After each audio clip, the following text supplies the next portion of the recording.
কোনো এলাকায় যদি কোনো বড় আলেম ওয়াজ করতে যায়, ওই এলাকার কবরবাসীদের নাকি 40 দিন কবর আযাব মাফ হয়ে যায়। এটা কতটুকু সত্য? ভাই, এইটাই যদি সত্য হতো তাহলে সেক্ষেত্রে এলাকায় 40 দিন পর পর একজন আলেম দাওয়াত দিয়ে মাহফিল করলে আর এলাকার কবরবাসীদের কোনো আর আযাব টাজাব হইতো না। কি বলেন? তাহলে বুদ্ধি করলে তো এলাকায় কবরবাসীরা সব শান্তিতে থাকতো, আর আযাব টাজাব হইতো না। তাহলে তো সবাই চালাকি করতে পারতো, ঠিক আছে এক হুজুর আনলাম, ওয়াজ করাইলাম, ঠিক 40 দিনের মাথায় আরেকজন হুজুর আনলাম, এভাবে সারা বছর ঘুরে ঘুরে কিছু হুজুর আনলাম, কবর আযাবের কাহিনী কত। এত সোজা? এটা ভিত্তিহীন কথা ভাই।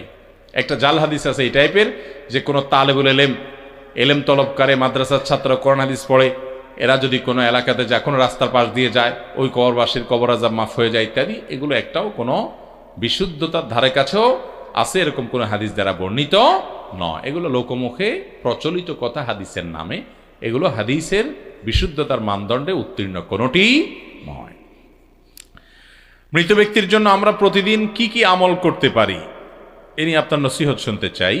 ভাইরা আমার, আমাদের মৃত মা বাবা আত্মীয় স্বজনের জন্য সবচেয়ে বড় যে আমল আমাদের করতে হবে, প্রধান আমল, সেটা কি?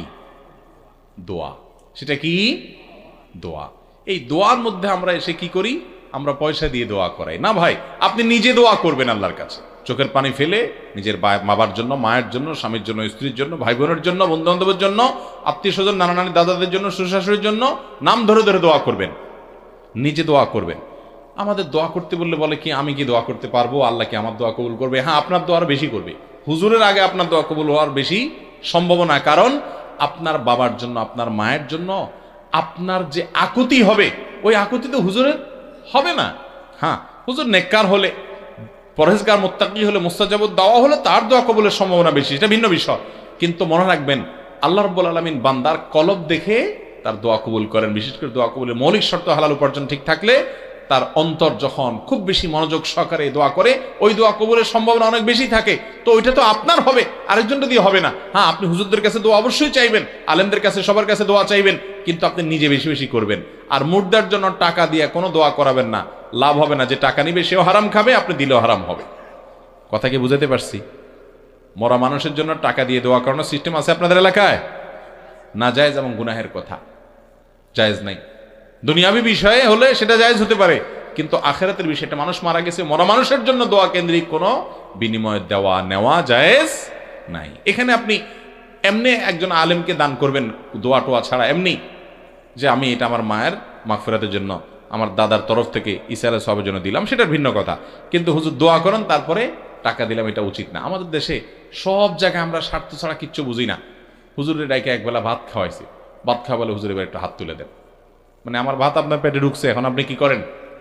দোয়া করেন। আরে বাবা, আপনি যখন খাওয়াইছেন একবেলা, ভালো মন্দ খাওয়াইছেন, খুশির চলে তো এমনি দোয়া আসবে, আপনি আবার হাত তুলতে বলেন কেন? তার মানে পারিশ্রমিক নিচ্ছেন। আপনি খাওয়াইছেন কিসের জন্য? আল্লাহর খুশির জন্য, আল্লাহ সওয়াব দেওয়ার জন্য। আপনি তার কাছ থেকে বিনিময় আশা করছেন কেন?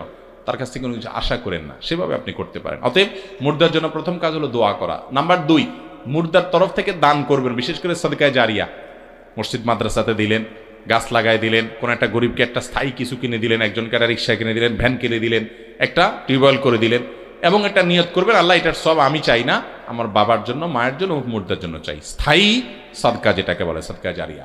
2, 3 নম্বর হলো মুর্দার তরফ থেকে তৌফিক থাকলে হজ বা উমরা করবেন। আর যদি সে তৌফিক না থাকে তাহলে 4 নম্বর আমল করতে পারেন, মুর্দার তরফ থেকে রোজা রাখলে সেটা মুর্দার উপকারে আসে, হাদিস দ্বারা প্রমাণিত। এবং কোরআন তেলাওয়াত করলে যে আল্লাহ এই তেলাওয়াতের যে সওয়াবটুকু এটা আমি মুর্দাকে দিতে চাই, সেটাও ওলামায়ে কেরাম অনেকের মতেই মুর্দার জন্য উপকারী হবে। এটা নিয়ে কেউ কেউ ভিন্ন মত পোষণ করেছেন। তাহলে এই কাজগুলো আমরা মুর্দার তরফ থেকে করতে পারি। সেই সাথে নিজের বাবা মা যদি হয়, ভালো করে শুনে রাখেন, সহিহ মুসলিমের হাদিসে আসছে, নবী করিম সাল্লাল্লাহু আলাইহি ওয়াসাল্লাম বলেছেন, ইন্না মিন আবাররিল বিররি সালাতুর রাজুলি আহলা উদ্দি আবিহি। কোন ব্যক্তি তার বাবা দুনিয়া থেকে চলে গেছে, একই কথা মায়ের জন্য প্রযোজ্য। তার যাওয়ার পর, মারা যাওয়ার পরে বাপ মার প্রতি সদাচরণ কেমনে করবেন? সদাচরণের অংশ হিসেবে তারা দুনিয়াতে যাদের সাথে চলতেন, আপনার বাপ যে সমস্ত লোকগুলোকে আদর করতেন, স্নেহ করতেন, আপনার বোনদেরকে, ভাইদেরকে, নাতি নাতনিদেরকে, অথবা আপনার বাপের বন্ধু বান্ধবদেরকে, তিনি যাদেরকে খুব স্নেহ ভালোবাসা দিতেন, আপনি তাদেরকে স্নেহ ভালোবাসা দিবেন।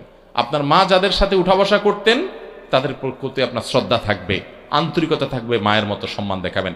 এটা হলো বাবা মার মৃত্যুর পর তাদের প্রতি কি করা? সদাচরণ করা। আমরা অনেক ছেলেমেয়েরা এটা জানি না। তাহলে আমাদের মৃত আত্মীয় স্বজনের তরফ থেকে, বিশেষ করে মা বাবার তরফ থেকে আমাদের এই কাজগুলো করতে হবে।